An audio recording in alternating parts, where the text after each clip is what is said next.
வாரம் முழுவதும் கடந்து போகிற ஒரு வாரம் முழுவதும் அநேக போராட்டங்கள், அநேக சவால்கள் எல்லாம் கடந்து வந்து நின்று தேவ வார்த்தையை போதிக்கிற கர்த்தர் கொடுத்த கிருபை.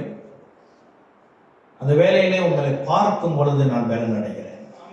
அதில் உண்மையாக சொல்கிறேன். எல்லாரும் எவ்ரிஒன் ஒவ்வொருவரையும் பார்க்கும்போது எனக்கு ஒரு தனி உற்சாகம், தனி பலன் வருது. மிகவும் மகிழ்ச்சியாக இருக்கு. ஆமென். எத்தனை பேர் சொல்லுவீங்க, இல்லை உண்மையிலேயே எனக்கு மகிழ்ச்சியாக இருக்குது அப்படின்னு?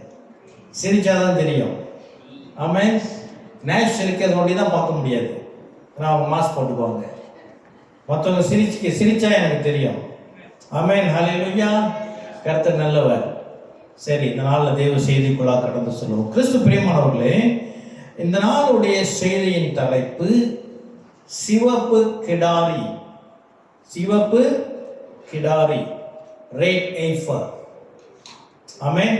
எத்தனை பேர் இந்த வார்த்தையை கேள்விப்பட்டிருக்கிறீங்க? உண்மையா சொல்லுங்க, எத்தனை பேர் இந்த வார்த்தையை கேள்விப்பட்டிருக்கிறீங்க? ஓ, பிரேஸ் காட், ஹல்லேலூயா. சரி, என்னோட கூட திருப்புங்க. என்னாகமம் 19வது அதிகாரம். என்னாகமம் 19வது அதிகாரம். இதில் ஒரு ஆச்சரியம் என்னன்னா, இந்த ரைட் எய்ஃபர், சிவப்பு கிடாரி, பைபிளில் ஒரே ஒரு முறை தான், ஒரே ஒரு இடத்துல, அதாவது ஒரே ஒரு அதிகாரத்தில் மாத்திரம்தான் எழுதப்பட்டிருக்கு. வேற பைபிள் எங்கேயுமே அதை பற்றி எழுதப்படவில்லை. 19வது அதிகாரம் என்னாகமம், நம்பர்ஸ் சாப்டர் 19 verse 1 onwards. கர்த்தர் மோசேயையும் ஆரோனையும் நோக்கி, கர்த்தர் கற்பித்த நியாயப்பிரமாணமாவது பழுதற்றதும் ஊனமில்லாததும் நுகத்தடிக்கு உட்படாததுமாகிய சிவப்பான ஒரு கிடாரியை உன்னிடத்தில் கொண்டு வரும்படி இஸ்ரவேல் புத்திரருக்கு சொல்லுங்கள்.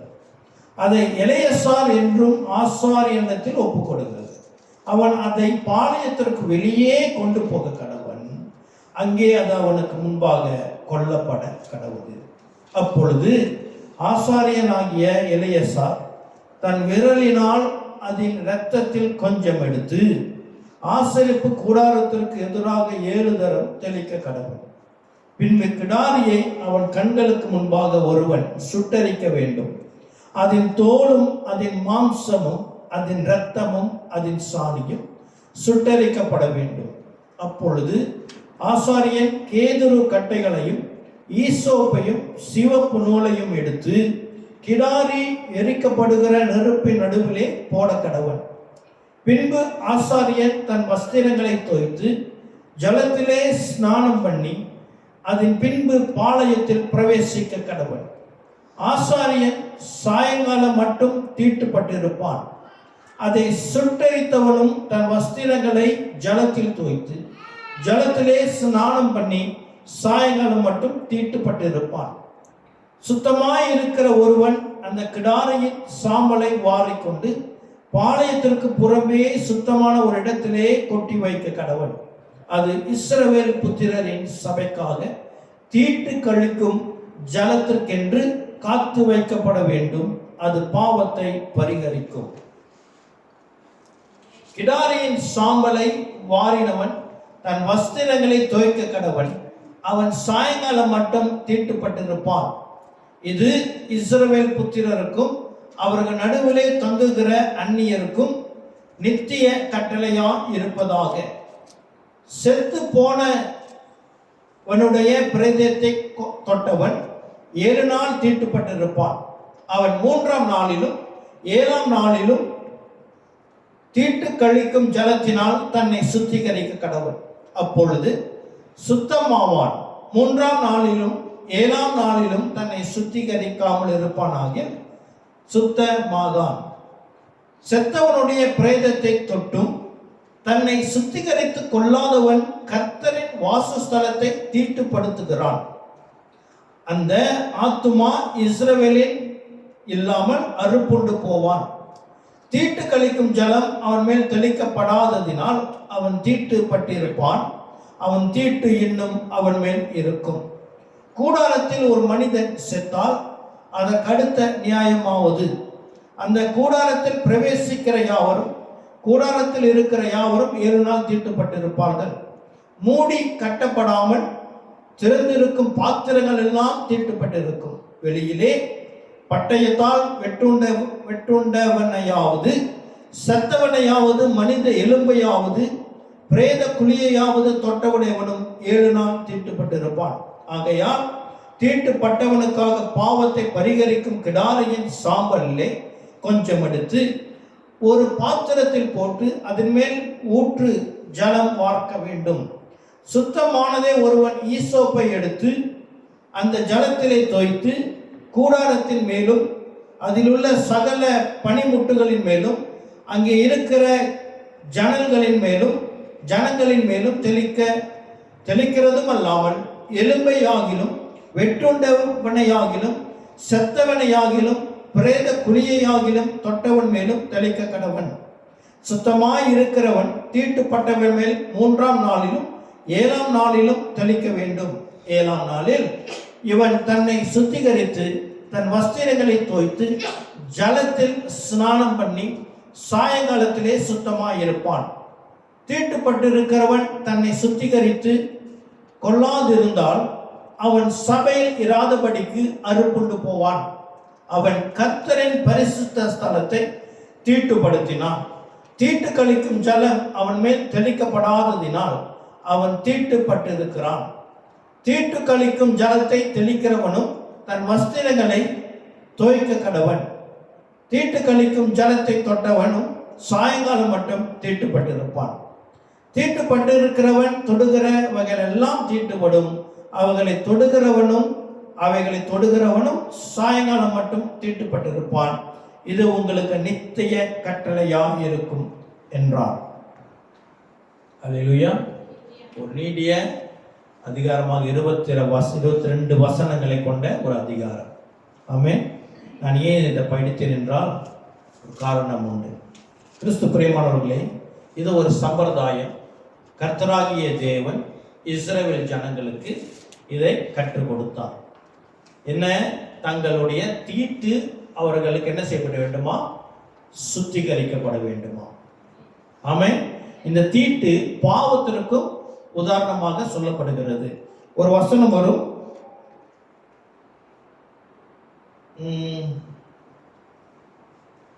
அவனுடைய பாவம் என்று வந்தது. எந்த வசனம்?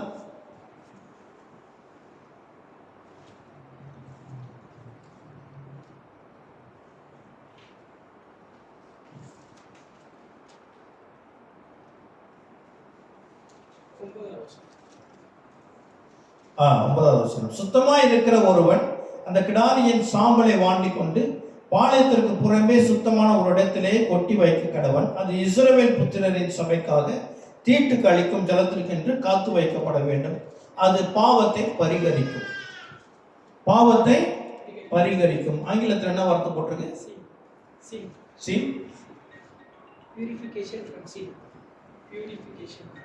பியூரிஃபிகேஷன். இங்க பரிகரிக்கிறது என்று சொன்னால் அதுக்கு பதிலாக, பரிகாரம் என்றால் என்ன? அதுக்கு பதிலாக செய்யப்படுகிற ஒன்று. அதாவது ஒரு மனிதன் பாவம் செய்தான், அந்த பாவத்திற்கு பதிலாக அவனுக்காக என்ன செய்யப்படும்? அது சுத்திகரிக்கும். பரிகாரி. கர்த்தராகிய இயேசு கிறிஸ்து நாம் பரிகாரியாக இருக்கிறார் என்று வேதம் சொல்லுகிறது. ஆமென். கிறிஸ்து பிரியமானவர்களே, இந்த வசனம், ஒவ்வொரு வசனமும் மிகவும் ஆழமான வசனமாக இருக்கிறது. இது ஒரு பெரிய சத்தியம் அடங்கி இருக்கிறது. இந்த சிவப்பு கிடாரி, ஆங்கிலத்தில் ரெட் வேஃபர் தான் போட்டிருக்கு. Red wafer. ஓகே, அது சில மாற்றம் அப்புறம் நான் உங்கள்கிட்ட காட்டுவேன் வேற வசனத்தில். ஆமென். இப்போ கிறிஸ்து பிரியமானவர்களே, இது என்ன செய்யப்படுமா? சிவப்பு கிடாரி. கிடாரி என்றால் ஒரு பெண் மாடு. அது என்ன செய்யக்கூடாதா? அது பழுது இருக்கக்கூடாது. அது மேல எந்தவித கீரலோ எந்தவித காயமோ அது இருக்கக்கூடாது. அதோடைய முழு ரோமமும் அது உடம்புல இருக்கிற முடி முழுதும் சிவப்பு கலராக இருக்க வேண்டுமா? அப்புறம் என்னது? ஊனம் இல்லை, அதுக்கு ஊனம் இருக்கக்கூடாது, எந்தவித டிஃபெக்ட் இருக்கக்கூடாது. பிற்பாடு அது நுகத்துக்கு உட்படாததுமா இருக்க வேண்டும். நுகத்துக்குன்னா அது மேல அந்த வெயிட் ஏத்தாம, அந்த உழவும் பொழுதும் இந்த நிலத்தை உழவும் போது மேல நுகத்தை வைப்பாங்க இல்லையா, அது அது வேலைக்கு பயன்படுத்தாதபடி இருந்திருக்க வேண்டுமாம். அப்புறம் என்னமாம், இது அதோடைய விளக்கம், இன்னொரு விளக்கம் என்ன சொல்லப்படுகிறது என்றால், நான் இன்டர்நெட்ல படிக்கும் பொழுது, அது பெண் மாடாக இருக்கிறதுனாலே அது இதுவரை அது கர்ப்பமாக இருக்கக்கூடாது, அது இதுவரை குட்டி போட்டிருக்க கூடாது, அது பால் கொடுக்கிறதாக இருக்கக்கூடாது. ஆமென். அப்படியான இந்த கிடாரி, கிறிஸ்து பிரியமானவர்களே, வேத காலத்திலே இந்த என்னாகமம் எழுதப்பட்ட நாட்களிலே, ஆலயம் கட்டப்பட்ட நாட்களிலேயும் இருந்த இந்த மிருகம், இந்த கிடாரி, அதற்கு பிறகு இந்த உலகத்திலே இல்லாமல் போயிற்று. இந்த ஸ்பீசிஸ் உலகத்தில் எங்குமே இல்லை. ஏன் இல்லை என்றால், கிறிஸ்து பிரியமானவர்களே, அதற்கான தேவை இல்லாமல் இருந்தது. ஆமென்.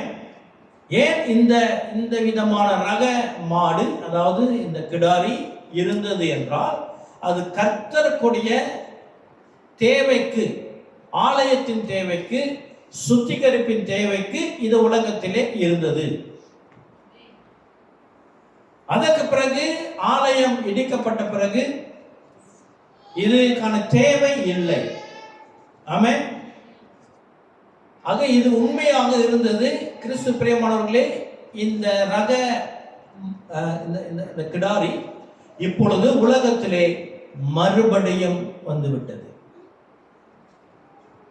Is back. Right? A4 is back again.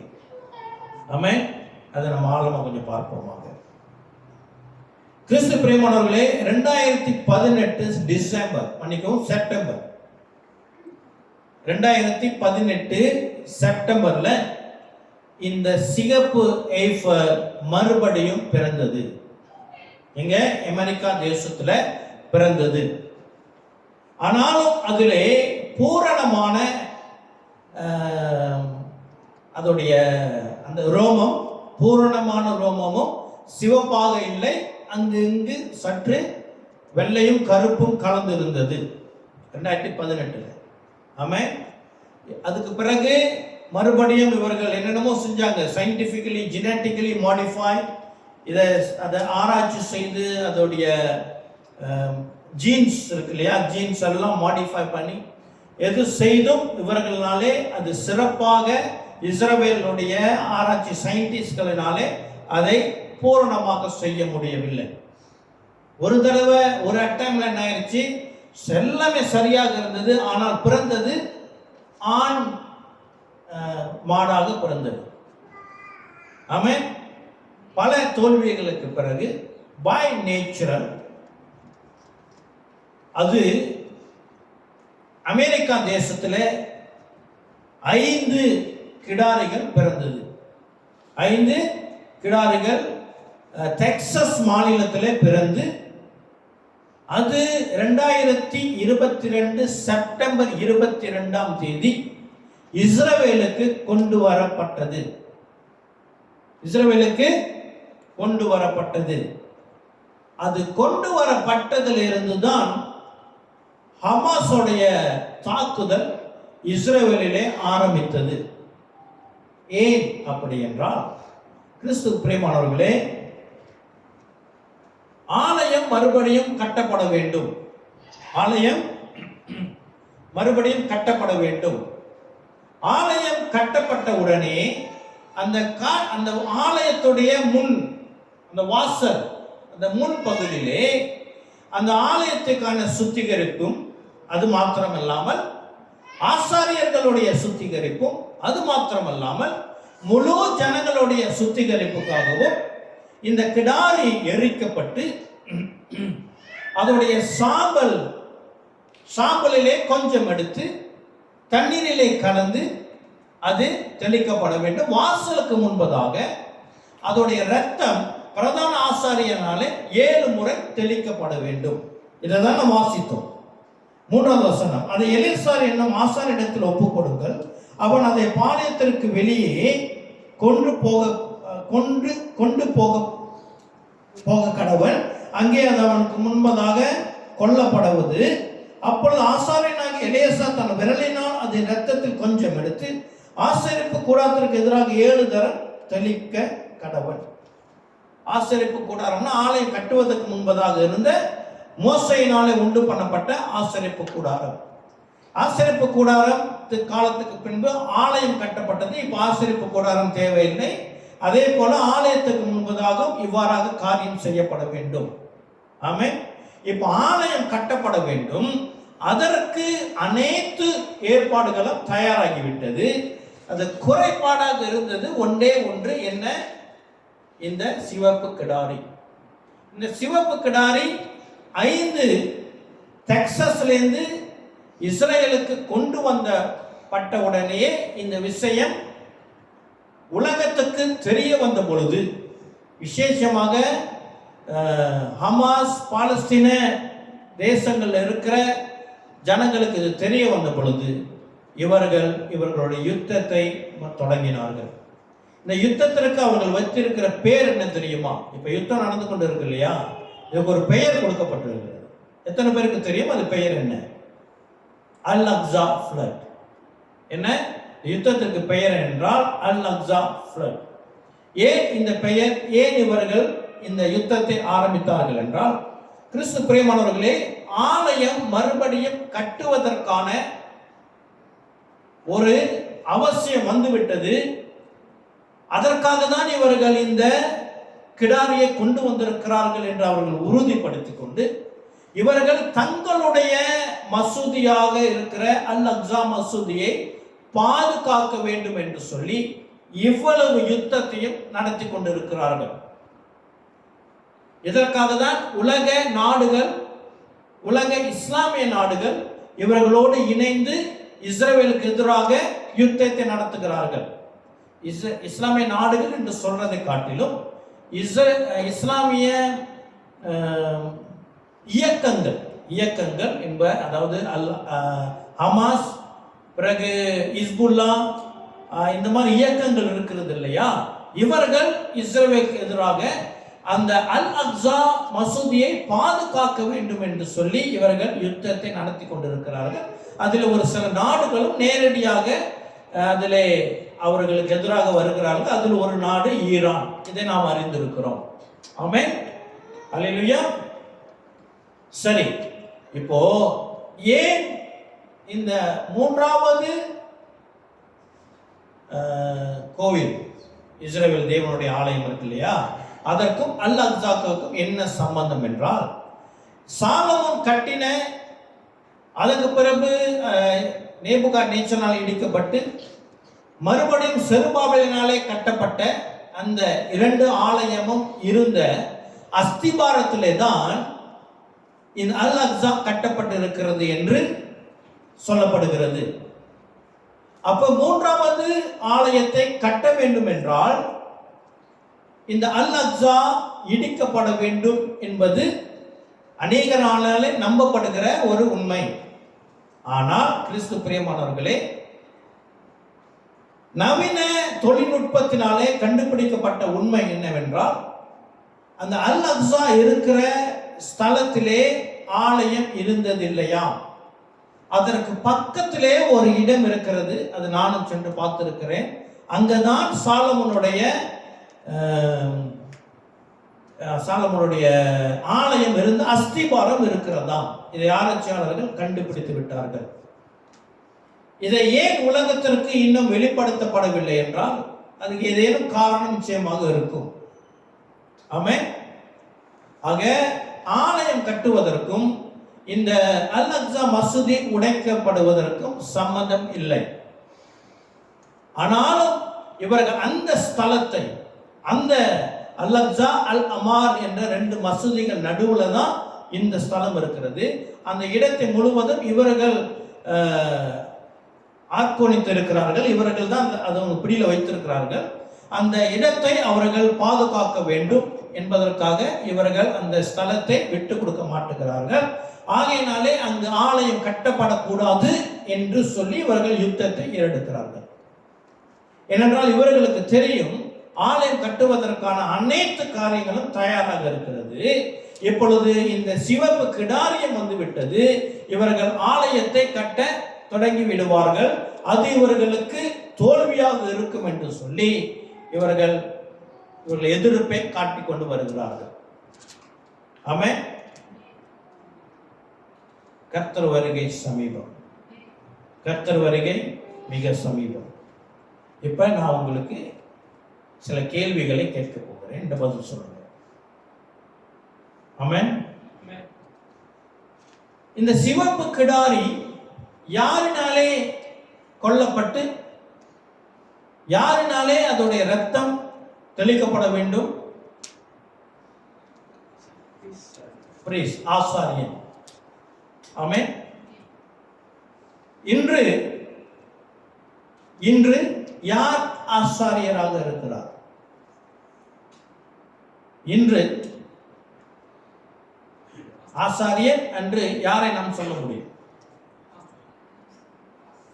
என்னோட கூட திருப்புங்கள், வெளிப்படுத்தின விசேஷம் 1வது அதிகாரம், ரெவலேஷன் chapter 1 verse 6.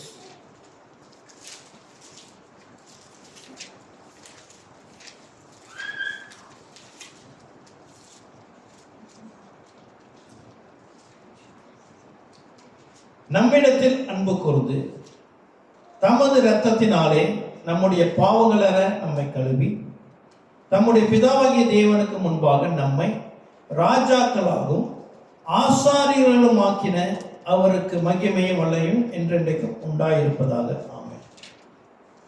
யாரு யார் ராஜாவா இருக்கிறாவா? இன்னைக்கு யார் ஆசாரியராக இருக்கிறாவா? நம்ம கிறிஸ்தவர்கள். நாம் பெற்ற அபிஷேகம் என்ன? நாம் ராஜாக்களாகவும் ஆசாரியர்களாகவும் அபிஷேகம் பண்ணப்பட்டு இருக்கிறோம். அல்லேலூயா, ஆமென். அப்ப நமக்கும் இந்த கிடாரிக்கும் சம்பந்தம் உண்டா இல்லையா? சம்பந்தம் இருக்குதா இல்லையா? என்ன சொல்றீங்க? ஆமென்.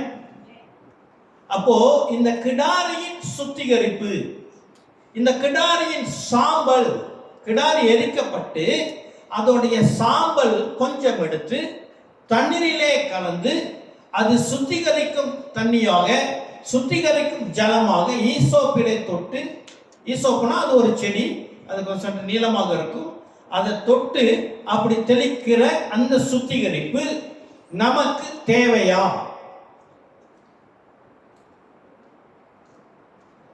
பதில் இல்லைன்னு சொல்றாங்க. வேற? ஆனா இது வேதத்துல உள்ள சத்தியம் தானே. எல்லா ஜனங்களுக்கும் நமக்கு தேவைன்னு போட்டிருக்கிறது அல்லவா? நமக்கு இது தேவையா தேவையில்லையா? தேவை. எத்தனை பேர் சொல்றீங்க தேவை? ஓகே. எத்தனை பேர் சொல்றீங்க தேவையில்லை? ஓகே. நீ எவ்வளவு கேட்டாலும் சொல்ல மாட்டேன். அது எத்தனை பேர்?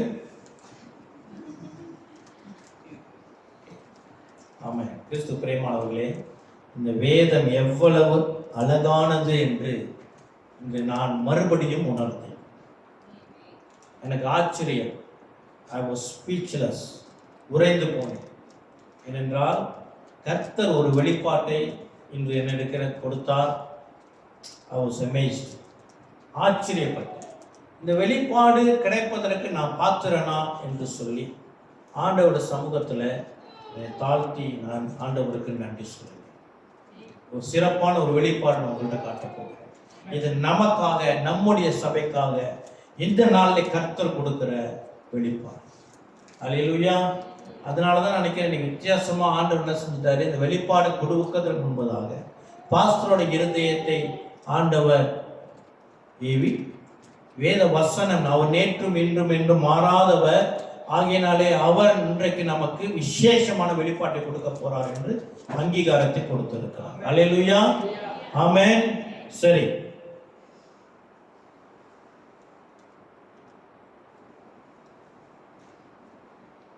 என்னோட கூட ஒரு வசனத்தை திருப்புங்க. எபிரேயர் 10:10. எபிரேயருக்கு எழுதின நிருபம் 10:10.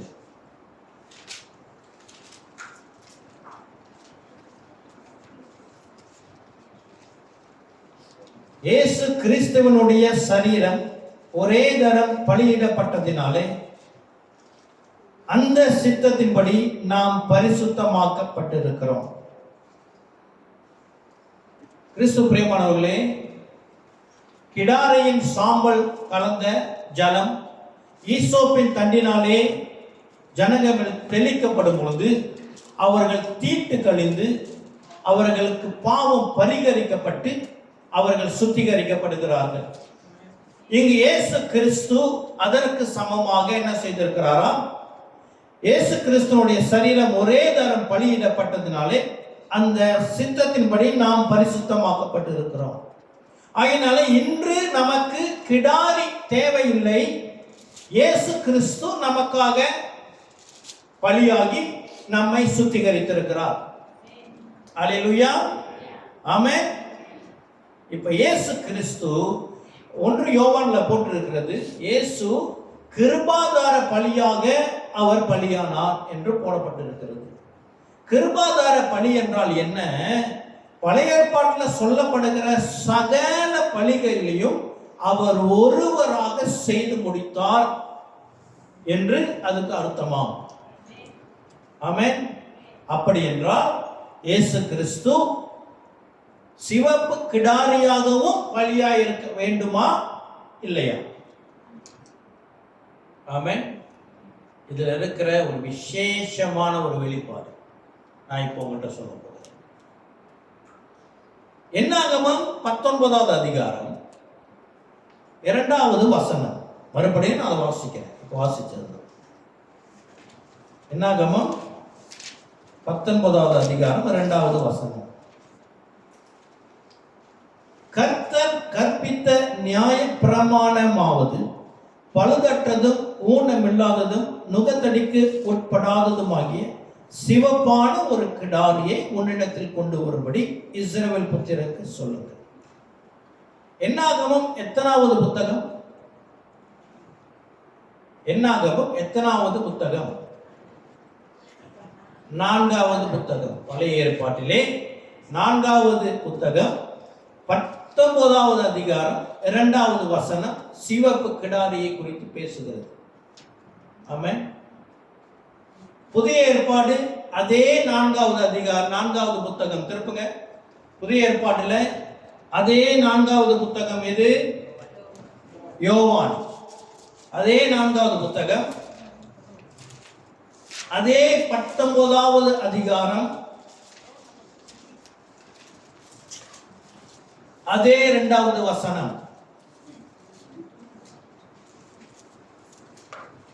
போர் சேவகர் முள்ளுகளினாலே ஒரு முடியை பின்னி அவர் சிரசின் மேல் வைத்து சிவப்பான ஒரு அங்கியை அவருக்கு உடுத்தி. ஆமென். பார்க்க முடியுதா ஒற்றுமைய? அல்லேலூயா. ஆங்கிலத்தில் பர்பிள் கிளாத் போட்டிருக்கு. ஆனா அதோடைய கிரேக் சொல்லை நான் சற்று ஆராய்ந்து பார்த்தேன். அதுக்கு இன்னொரு சொல்லும் கொடுக்கப்பட்டிருக்கிறது. இன்னொரு உடைய நிறம் அது என்ன? Dark red. Dark red also என்னவா? Purple cloth. அந்த வார்த்தைக்கு அர்த்தமா? ஆமென்.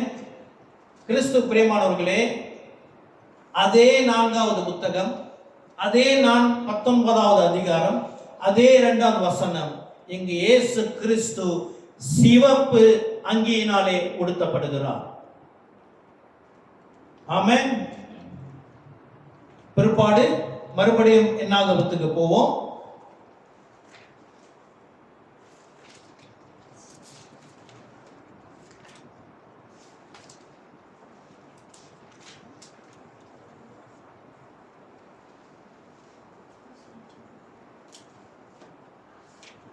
மூன்றாவது வசனம். அதை எலெயாசார் என்னும் ஆசாரியனிடத்திற்கு ஒப்புக் கொடுங்கள், அவன் அதை பாளையத்திற்கு வெளியே கொண்டு போக கடவுள்.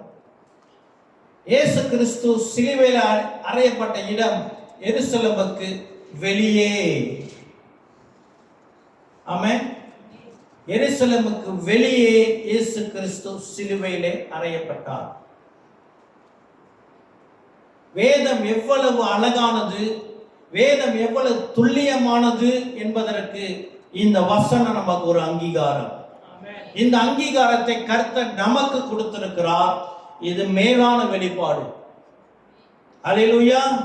கர்த்தர் நமக்காக, நம்முடைய சுத்திகரிப்புக்காக அவரை சிவப்பு கிடாரியாக பலி கொடுத்தார். அவர் எரிக்கப்பட்டது, அவர் பலியாக்கப்பட்டது நாம் சுத்திகரிக்கப்படுவதற்காக. அல்லேலூயா. அவருடைய பலி சிறப்பான பலியாக, கிருபாதார பலியாக நிறைவேற்றப்பட்டிருக்கிறது. ஆமென். கிறிஸ்து பிரியமானவர்களே, இப்போ நம்ம என்ன செய்ய போகிறோம்? மறுபடியும் நம்ம கப்பல் என்ற தலைப்புக்குள்ளாக வரப்போகிறோம்.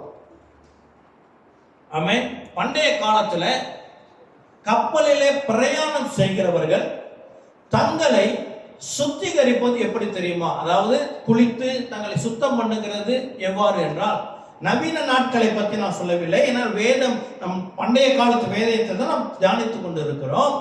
பண்டைய காலத்துல கப்பல்ல பிரயாணம் செய்கிறவர்கள் தங்களை சுத்தப்படுத்துகிறது எப்படி என்றால், கடல் தண்ணீரை தான் பயன்படுத்துவார்கள். நீங்க கூகுள்ல போய் ஸ்டடி பண்ணி பாருங்க. இந்த நாட்கள்ல கடல் தண்ணி பயன்படுத்துகிறது இல்லை. அவர்களுக்கு சுத்த தண்ணி உண்டு. அதாவது உப்பு இல்லாத தண்ணி இருக்கிறதுனாலே இந்த நாட்களில் உள்ள கப்பல்களுக்கு அந்த வசதி உண்டு. ஆனால் பண்டைய நாட்கள் இருந்த கப்பல்களிலே அந்த வசதி இல்லை.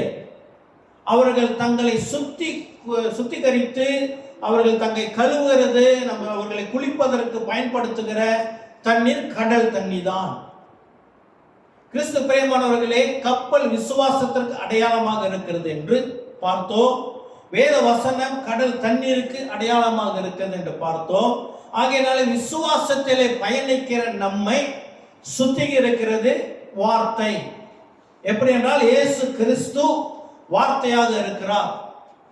இயேசு கிறிஸ்து நமக்காக சிலுவையிலே பலியான பொழுது சிவப்பு கிடாரியாக பலியானார். அப்பொழுது இயேசு கிறிஸ்து தான் நம்மை சுத்திகரிக்கிறவர். அதற்கு ஆதாரமான ஒரு வசனத்தை உங்களுக்கு கொடுக்கிறேன். யோவான் 17:17.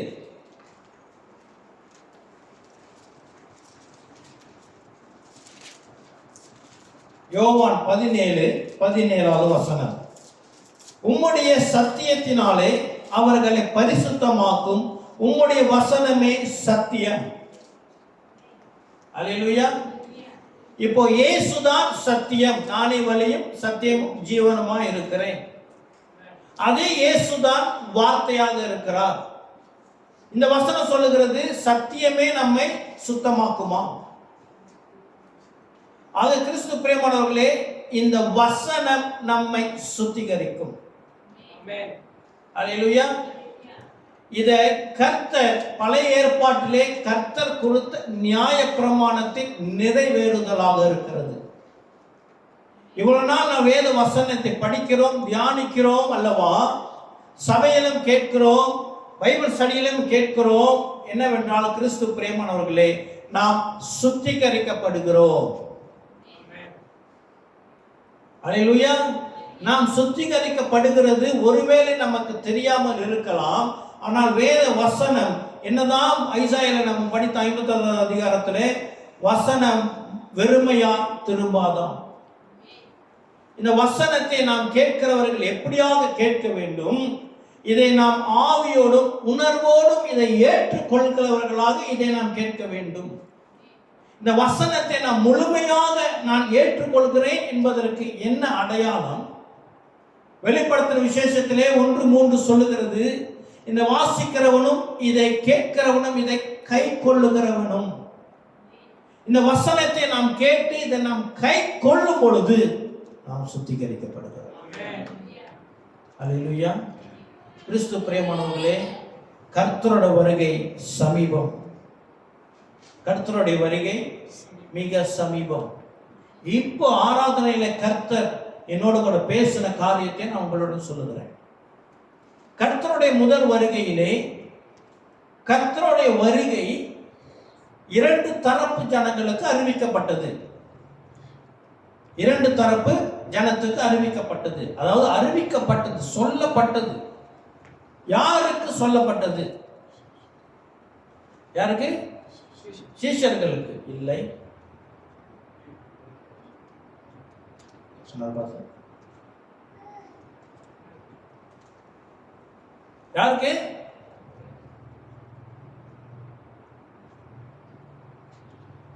ஆடு மேய்க்கிறவர்களுக்கு. ஆமா தானே? உங்களுக்கு ஒரு நற்செய்தி, ரட்சகர் பிறந்துள்ளார் அறிவிக்கப்பட்டுச்சா இல்லையா? அறிவிக்கப்பட்டது யாருக்கு? இவங்களுக்கு அறிவிக்கப்பட்டது. ஏன் இவர்களுக்கு அறிவிக்கப்பட்டது? ஏனால் அது அடையாளமாக அவர்களுக்கு சொல்லப்பட்டது. ஏனென்றால் இந்த ஆடு மேய்க்கிறவர்கள் தான், மேய்ப்பர்கள் தான் ஆடுக்காக காத்து கொண்டிருப்பார்கள். ஏனென்றால் இந்த செம்மறி ஆடு இருக்கிறது இல்லையா, இந்த செம்மறி ஆடுல மிருகத்திலேயே குட்டி போட்டு தன் குட்டியை பராமரிக்க தெரியாத ஒரு மிருகம் செம்மறி ஆடு. மற்ற எந்த மிருகமாக இருந்தாலும், ஆடாக இருந்தாலும் சரி, மாடாக இருந்தாலும் சரி, பூனை, நாய், எந்த மிருகமாக இருந்தாலும் குட்டி போட்ட உடனே அந்த குட்டியை இதே தன் நாவினாலே நக்கி சுத்தம் பண்ணும். பூனை இதை செய்கிறதே பார்த்துருப்போம். நீங்க நிறைய பார்த்துருப்பீங்களா? ஆமா. ஆனால் ஆட்டுக்கு, செம்மறி ஆடுக்கு மாத்திரம் இது செய்ய தெரியாது. ஆகையினாலே அந்த குட்டி பிறந்த உடனேயே அது சரியாக சுத்தம் பண்ணி அது பாதுகாக்கப்படவிட்டால் அது மரித்து போகும். ஆகையினாலே இந்த மேய்ப்பர்கள் என்ன செய்வார்கள்? இந்த ஆடு குட்டி போடுகிற அந்த சீசன் இருக்கிறது இல்லையா, அப்போ இவர்கள் கருத்தாய் இரவிலேயும் சரி பகலிலும் அதை பார்த்து அந்த குட்டியை பராமரிக்க வேண்டும் என்று குட்டிக்காக காத்து கொண்டிருந்தவர்கள் மேய்ப்பர்கள். ஆக காத்து கொண்டிருந்தவர்களுக்கு ஆட்டுக்குட்டியானவர் பிறந்தார் என்று அறிவிக்கப்பட்டிருந்தது. கிறிஸ்து பிரியமானவர்களே, இந்த நாளிலும் கர்த்தருடைய வருகைக்காக காத்து கொண்டிருப்பது யார்? சபை. ஆகையினாலே கர்த்தருடைய வருகை நமக்கு அறிவிக்கப்படும். ஆகையினால்தான் கர்த்தர் ஒவ்வொரு ஆராதனையிலும் நமக்கு வெளிப்படுத்திக் கொண்டிருக்கிறார், நான் சீக்கிரமாய் வருகிறேன். அல்லேலூயா. ஆக யாருக்கு கர்த்தருடைய வருகை அறிவிக்கப்படும்? யார் கர்த்தருடைய வருகையிலே விடுபட்டு போக மாட்டார்கள் என்றால் கர்த்தருக்கென்று காத்திருக்கிறவர்களாக இருக்க வேண்டும். வருகைக்கு காத்திருக்கலனா, வருகையுடைய அலர்ட் நம்ம கிட்ட இல்லைனா, கர்த்தருடைய வருகையிலே இருக்கிற அக்கறை நமக்கு இல்லைனா நாம் கைவிடப்படுவோம். ஆமென். இன்னொன்று, கர்த்தருடைய வருகை யாருக்கு அறிவிக்கப்பட்டது? யாரால சொல்ல முடியும்? மரியாள் இல்ல, அவங்க தான் அவங்களுக்கு அவங்க டியூட்டி கொடுக்கப்பட்டுச்சு. ஜக்கரியா இல்ல, ஜக்கரியா இல்ல, அது யோவான் ஸ்நானகனுடைய அப்பா. வேற ராஜாக்கள் தானே, ஞானிகள். ஞானிகளுக்கு அறிவிக்கப்பட்டது. நட்சத்திரத்தை பின்தொடர்ந்து வந்தார்கள். அவர்கள் என்ன பெயர் கொடுக்கப்பட்டிருக்கு? ஞானிகள். ராஜாக்கள் இல்ல, ஞானிகள். கிறிஸ்து பிரியமானவர்களே, இந்த நாட்களிலே ஞானிகள் யூதர்களா? இல்லை, அவர்கள் உலகத்தார்கள். ஆமென். இப்போ கர்த்தராகிய இயேசு கிறிஸ்துவுடைய வருகை, மேய்ப்பர்கள் யூதர்கள். மேய்ப்பர்கள் யூதர்கள் மாத்திரமல்ல, மேய்ப்பர்கள் இந்த இடத்திலே அவர்களுக்கு தெரிவிக்கப்பட்ட அந்த மேய்ப்பர்கள் யார் என்றால் இவர்கள் லேவியர்கள். ஏன் லேவியர்கள் என்றால், கிறிஸ்து பிரியமானவர்களே, ஆராய்ச்சியாளர்கள் சொல்லுகிறது என்ன, இவர்கள் காத்து கொண்டிருந்த ஆடுகளை மேய்த்து கொண்டிருந்த அந்த ஆடுகள் பலிக்கென்று, அந்த நாட்களில் இஸ்ரேலில் பலிகள் இருந்துச்சு தானே, எனக்கு தனியாக அந்த பலிக்கென்று ஆடுகளை விசேஷமான ஆடுகளாக பிரித்து அதை வளர்க்க வேண்டும். மற்ற ஆடுகளோடு கலந்து அதை வளர்க்க முடியாது. பிறப்பிலிருந்து அதை தனியாக பராமரித்து வளர்க்க வேண்டும். அந்த ஆடுகளை வளர்க்கிற பொறுப்பு யாருக்கிட்ட இருந்துச்சு? லேவியர்கள்ட்ட மட்டும்தான் இருந்துச்சு.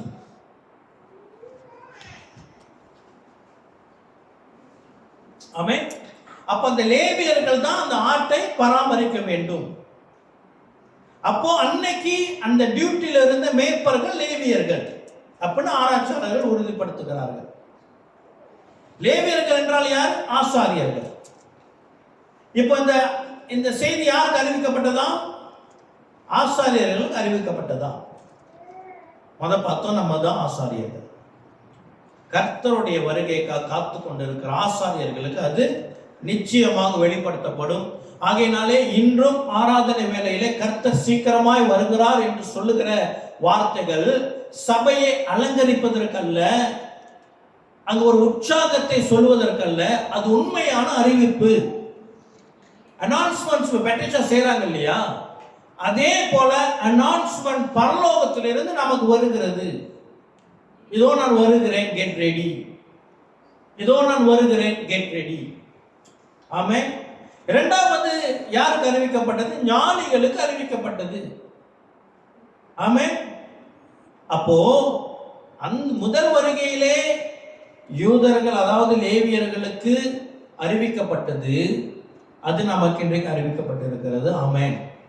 இப்போ உலகத்தாருக்கு அறிவிக்கப்பட்டது இல்லையா, அதுவும் இன்று உலகத்தாருக்கு அறிவிக்கப்படணுமா, அறிவிக்கப்படக்கூடாதா? புரியுதா நான் என்ன சொல்றேன்? ஃபாலோ பண்ண முடியுதுல? கிறிஸ்து பிரியமானவர்களே, இந்த நாளில் ஞானிகள் என்று நாம் யாரை சொல்ல முடியும்? சொல்லுங்க, யாராவது கொஞ்சம் ஐடியாஸ் கொடுங்க. யாரை நம்ம ஞானிகள் என்று சொல்லலாம்? சயின்டிஸ்ட். வேற? ஓகே, பிரைம் மினிஸ்டர் சொல்றீங்க. Okay, okay, leaders. வேற? டீச்சர்ஸ். ஓகே, நான் என்னுடைய பார்வையை சொல்றேன். ஞானிகள் என்றால் யார்? என்னுடைய அண்டர்ஸ்டாண்டிங், ஞானிகள் என்று சொன்னால் இல்ல, அது பாஸ்டர்ஸ்லாம் நம்ம கேட்டகரியில் வந்துட்டோம். இப்ப இந்த உலக கேட்டகரியை பத்தி பேசுகிறது. உலகத்துல நாளும் தெரிந்தவர்கள், they know everything, many things அவங்களுக்கு தெரியும். many things பத்தி ஸ்டடி செய்யறவங்க, gossips இல்ல, many things, பல காரியங்களை குறித்து ஆராய்ச்சி செய்து, பல காரியங்களை குறித்து அவர்கள் படித்து ஹோம்வொர்க் செய்து உலக ஜனங்களுக்கு போதிக்கிறவர்கள், கற்றுக் கொடுக்கிறவர்கள் ஞானிகள் என்று நான் நினைக்கிறேன். இதை ஏற்றுக்கொள்ளலாமா? கிறிஸ்து பிரியமானவர்களே, இன்று நம்ம சபையில் ஆராதனை இடத்துல ஆண்டவர் என்னோட பேசினது நான் மட்டும் சொல்லிக் கொடுக்கிறேன். இந்த ஞானிகள் என்ன செய்தார்கள்? பல காரியங்கள் ஆராய்கிறவர்களாக இருந்தார்கள். ஆராய்ந்து இதை இந்த ஆராய்ச்சியின் முடிவை கொண்டு இரட்சத்திரத்தின் வழி நடத்துவதனாலே எருசலேமுக்கு வந்தார்கள். கிறிஸ்து பிரியமானவர்களே, இந்த நாட்களிலே அநேக காரியங்களை ஆராய்ந்து, அநேக உண்மைகள், உலகெங்க நடக்கிற உண்மைகளை ஃபாலோ பண்ணி ஜனங்களுக்கு அறிவிக்கிறவர்கள் யாருன்னா, மெனி யூடியூபர்ஸ். யூடியூப் சேனல் நடத்துகிற அநேக என்ன செய்யறாங்க? ஜனங்களுக்கு அநேக புதிய காரியங்களை கற்றுக் கொடுத்து கொண்டு இருக்கிறார்கள். இது மறுக்க முடியாத உண்மை. விசேஷமாக தமிழ் ஜனங்களால் தமிழ் சேனல்ஸ் இருக்குது. நான் ஒரு சில சேனல்ஸ் நான் ஃபாலோ பண்ணிட்டு கேட்டுக்கிட்டு தான் வரேன். விசேஷமாக அந்த யுத்த செய்திகள். நம்புகிறீர்களோ இல்லையோ கிறிஸ்து பிரியமானவர்களே, இன்று உலக யூடியூபர்ஸ் இயேசு கிறிஸ்துவுடைய வருகையை பற்றி பேசுகிறார்கள். ரேட் ஐஃபரை பற்றி பேசுகிறார்கள். மூன்றாவது ஆலயம் கட்டப்படும் என்று பேசுகிறார்கள். கர்த்தர் ஞானிகளுக்கு அதை வெளிப்படுத்துகிறார். இது அடையாளம், கர்த்தருடைய வருகை சமீபம். இனி நம்முடைய எண்ணம், நம்முடைய போக்கஸ் எங்கே இருக்க வேண்டும் என்றால், கர்த்தர் வருகையிலே நான் எடுத்துக் கொள்ளப்பட வேண்டும். என்னுடைய அன்பார்ந்தவர்களுடைய குடும்பம், நண்பர்கள் எடுத்துக் கொள்ளப்பட வேண்டும். கர்த்தருடைய வருகை மிக சமீபம். கிறிஸ்துவுக்கு பிரியமானவர்களே, 5 கிடாரிகள் வந்து விட்டது. கிடாரிகள் தயாராக இருக்கிறது. இப்ப இஸ்ரேல்ல அவங்களுடைய மைய நோக்கம் எதுவாக இருக்கிறது? நாங்கள் உடனடியாக ஆலயத்தை கட்ட வேண்டும். இந்த கிடாரியை நாங்கள் எரித்து, சில ஊழியக்காரர்கள் விசேஷமாக இந்த கடைசி நாட்களை பற்றி பேசுகிற ஒரு முக்கியமான ஊழியக்காரர் அவருடைய அநேக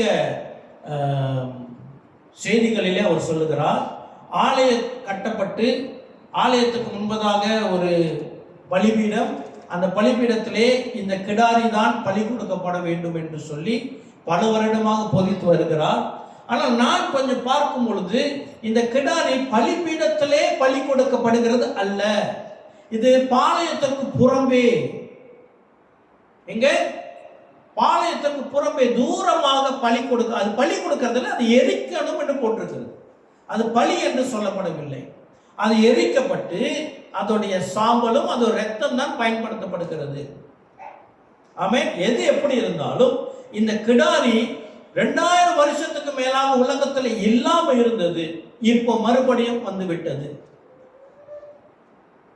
இன்னொரு அடையாளம், சபைக்கு கர்த்தருடைய வருகை அவ்வப்பொழுது அறிவிக்கப்பட்டு கொண்டே இருக்கிறது. மூன்றாவது, உலக ஞானிகள் அதை குறித்து பேச ஆரம்பித்து விட்டார்கள்.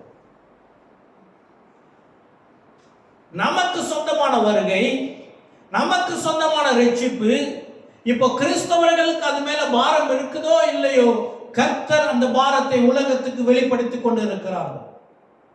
ஆமென். கர்த்தர் வருகை சமீபம். இரண்டாவது, இந்த நாளில் இந்த செய்தியை நான் தயார் பண்ணி என்னுடைய சிந்தையில வைத்திருந்தது வேறு. எலியாவின் காரியத்தை குறித்து நான் பேச வேண்டும் என்று ஆயத்தம் பண்ணியிருந்தேன். ஆனால் இன்று இதற்காக நான் உட்கார்ந்து ஜெபிக்கும் பொழுது கர்த்தர் விசேஷமாக இந்த சிவப்பு கிடாரியை குறித்து பேச சொன்னார். ஆமென். இந்த சிவப்பு கிடாரியினாலே நாம் கர்த்தரோடு கூட ஒப்புரவாயிருக்கிறோம். ஆமென். இந்த நாள்ல உண்மையிலேயே எனக்கு தெரியாது இந்த மாதத்தோடைய முதல் வாரம் என்று உண்மையிலேயே எனக்கு தெரியல. மனைவி அவங்களுடைய புடவைகளை ரெடி பண்ணியிருந்தாங்க. அப்ப கேட்டு, ஏன் இன்னைக்கு சாரி, ஏன் என்ன கேட்டேன், இந்த வாரத்தோட முதல் நாள், மாதத்தோட முதல் நாள். ஆமாவா? எனக்கு ஆச்சரியமாக இருந்தது. இந்த கர்த்தர் திருவருந்து உண்டு. திருவருந்திலே நீங்கள் பங்கு கொள்வதற்கு முன்பதாக உங்களை நீங்கள் ஆராய்ந்து பாருங்கள் என்று பவுல் எச்சரிக்கிறார். இந்த நாளில் கிறிஸ்து பிரியமானவர்களே, கலாத்தியர், என்னோட திருப்புங்க, கலாத்தியர் அல்ல,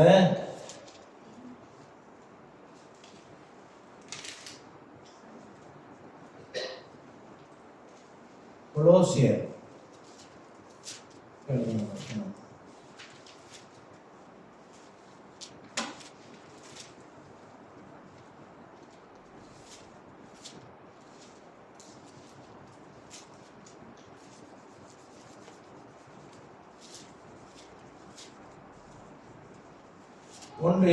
கொலோசியர் 1:20. நான் இந்த செய்தியை ஆயத்தம் பண்ணி கொண்டு இருக்கிறேன். பாஸ்டர் எனக்கு ஒரு வீடியோ அனுப்புறார். அதுல இந்த வசனம் சொல்லப்படுகிறது.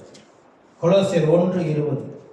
அவர் சிலுவையில் சிந்தின இரத்தத்தினாலே சமாதானத்தை உண்டாக்கி பூலோகத்தில் உள்ளவைகள் பரலோகத்தில் உள்ளவைகள் யாவும் அவர் மூலமாய் நமக்கு ஒப்புரவாக்கி கொள்ளவும் அவருக்கு பிரியமாயிற்று.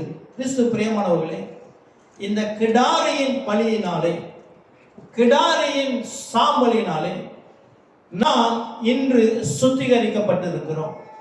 இந்த வேத வசனம் நம்மை சுத்திகரித்திருக்கிறது. ஆனாலும் இந்த சுத்திகரிப்பு ஒரு தடவை நடக்கிற காரியம் மட்டும் அல்ல. இந்த வேத வசனம் நம்மை தினந்தோறும் சுத்திகரிக்க வேண்டும். ஆகையினாலே நாம் இப்பொழுது எழுந்து நின்று கர்த்தரை பந்திக்குள்ளாக போவதற்கு முன்பதாக இந்த நாள் வரை கர்த்தர் நம்மோடு கூட பேசின வார்த்தை நம்மை சுத்திகரிக்க வல்லதா இருக்கிறது. ஒருவேளை நாம் அதற்கு இடம் கொடாமல் இருந்தோம் என்று சொன்னார், அதனால நாம் மன வருந்தி கர்த்தரிடம் ஒப்புரவாகி கிடாரியின்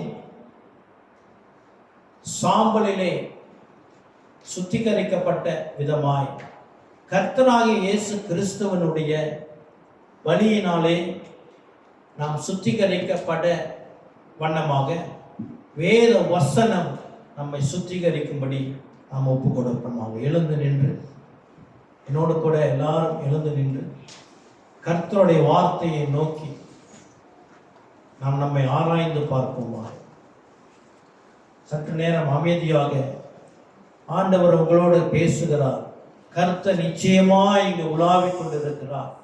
கர்த்தருடைய கரம், கர்த்தருடைய பாரம், கர்த்தருடைய அன்பு நிச்சயமாய் நம் இருதயத்தை இப்ப ஏவி கொண்டிருக்கிறது. ஹல்லேலூயா. ஓ ரீபா நாகா நாபா ராதனா ராபா ஷானா ராமாதனி. ஓ ஜீசஸ், நிச்சயமாய் கர்த்தர் நம்மோடு கூட இருக்கிறார். இது சத்தியம், இது சத்தியம், இது உண்மை. அப்படியாக கர்த்தரிடம் நம் முழு இருதயத்தை திறந்து கொடுப்போமாக. பிள்ளைகளிலிருந்து முதியோர் வரைக்கும், சிறு பிள்ளைகளிலிருந்து முதியோர் வரைக்கும் எல்லாரும் கர்த்தருடைய சமூகத்துக்கு நேராக நம்மை ஒப்புக் கொடுப்போம். கர்த்தருடைய வார்த்தை இந்த நாளை நம்மை சுத்திகரிப்பதாக. ஓ ரீகா நாபா ராபா தனா ராபா லதனோ. ஓ 2 தீமோத்தேயு 3:16-17 சொல்லுகிற பிரகாரம் கர்த்தருடைய வசனம் நம்மை சுத்திகரித்து நம்மை கடிந்து கொண்டு நம்மை கண்டித்து திருத்தி நம்மை இந்த நாளில் கர்த்தரை போல மாறத்தக்க, கர்த்தருடைய பந்தியிலே நாம் பங்கு கொள்ளத்தக்க இந்த நாளில் வசனம் நமக்கு அங்கீகாரத்தை கொடுப்பதாக. ஓ ரிக்கா நாபா ரபா தலன். ஆண்டவருடைய வார்த்தையில இருதயத்தை திறந்து கொடுங்க. ஆண்டவர்கிட்ட சொல்லுங்க, வாய் திறந்து சொல்லுங்க, ஆண்டவரே எனக்குள்ளாக வாரும் ஐயா, உம்முடைய வார்த்தை எனக்குள்ளாக பிரவேசிக்கட்டும், உம்முடைய வல்லமை என்னுடைய இருதயத்துக்குள்ளாக பிரவேசிக்கட்டும். ஓ ரிக்கா நாபா ராதனா ராபா ஷனோரோ. Oh Jesus, please enter my heart, let your power enter my heart. ஓ ரிக்கா நாபா ராதனா. நான் சுத்திகரிக்கப்படுவதாக. ராஜா, உம்முடைய விலையேற பெற்ற இரத்தத்தினாலே நீ சம்பாதித்த ஓ ரிபா ராதனா இந்த சபையிலே கர்த்தர் என்னை வைத்திருக்கிறதுக்காக உமக்கு நன்றி. ஓ ராஜ்யத்திலே என்னை ராஜாக்களாகவும் ஆசாரியர்களாகவும் தெரிந்து கொண்டதுக்காக உமக்கு நன்றி. என்னை இருதயத்துக்குள்ளாக வாரும் ஆண்டவரே.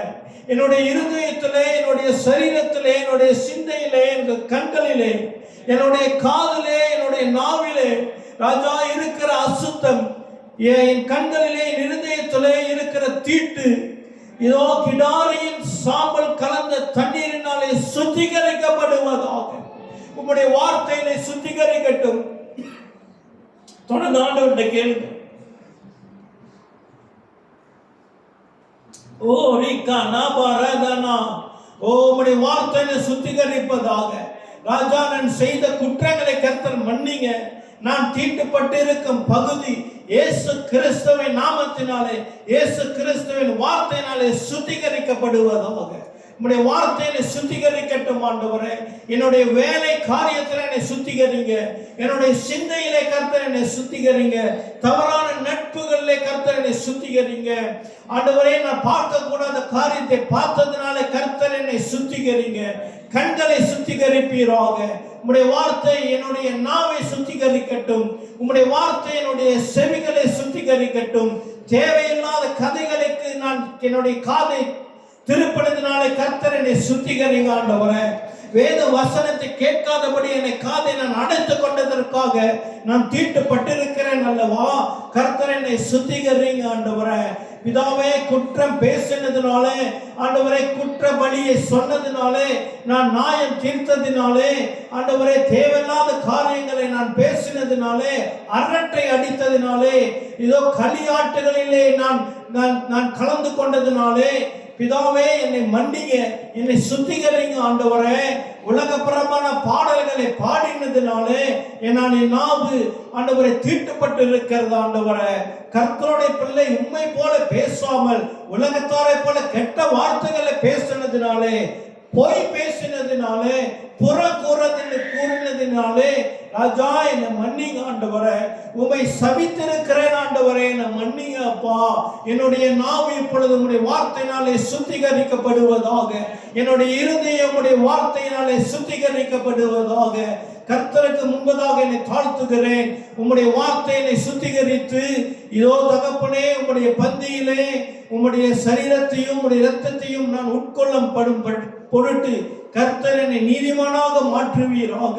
என்னை பரிசுத்தப்படுத்துங்க ஆண்டவரே. என்னை தீட்டுப்படுத்துகிற அனைத்தும் என்னை விட்டு விலகி போகட்டும் இயேசுவின் நாமத்தினாலே.